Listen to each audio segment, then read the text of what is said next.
ഇഷ്ടം മുഴുവൻ അങ്ങോടാണ്, ഇഷ്കു പെരുത്ത് പാടുകയാണ്.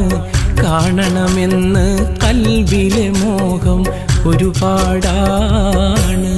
റൂഹ് പിരിയും മുമ്പ് പുണ്യമദീനയിൽ എത്താനാണ്.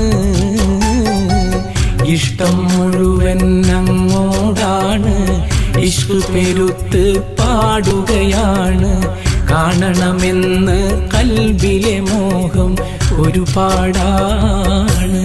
റൂഹ് പിരിയും മുമ്പ് പുണ്യമദീനയിൽ എത്താനാണ്.